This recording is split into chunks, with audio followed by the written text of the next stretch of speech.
omukorogo gwagwemerera mutwe ogwana kugira ngo okwatanisa abwentunguka n'obuheereza. Ebi byarugwa mu kitabo ky'Abefeso eshurina okutandika n'akanyero k'11 okwika ak'16. Going to develop this place as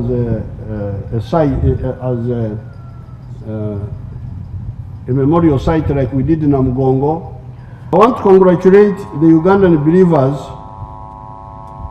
for rejecting homosexuality. We have been telling them, please, this problem of homosexuality is not something that you should normalize.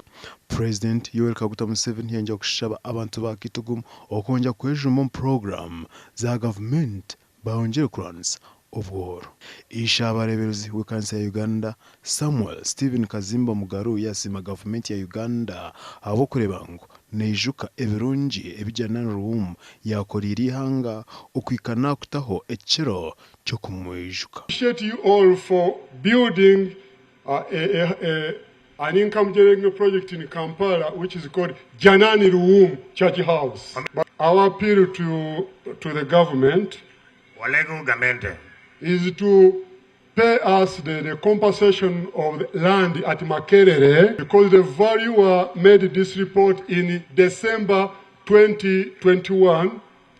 Tuhagarka aho murembo rwambara akanisa ya St John katoje biharwe omurugretambara chidikonare oburebezi nankore abanabo bishwe kiro cy'ishabarebezi w'ekanisa ya Uganda Janani Luwum. Omwanyogo batandika no kushaba okwabamo empaka zekweshongore byeshongore bikwatanekireki empaka zebyenzarwa nazo zakorwa kandi oko noho abikiza bonja kubashaba okuba bamuzima obutatiniranyikiriza yabo nakwaba kwika akufa.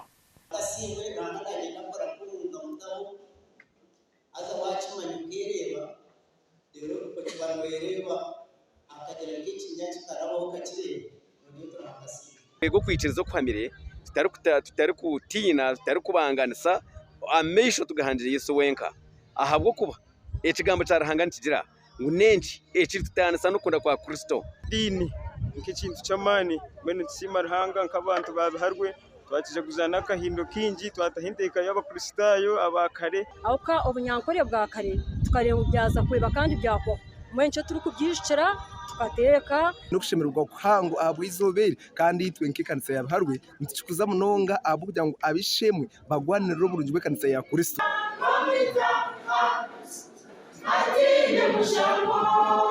Twaza omurkagadi akanisa ya St Luke Church of Uganda omburebezi wabunyorokitara abikiriza okwetatara ebikorwa bya Satan. Jakuza kwa kafwera manani akaba umuntu wa maana is a hero.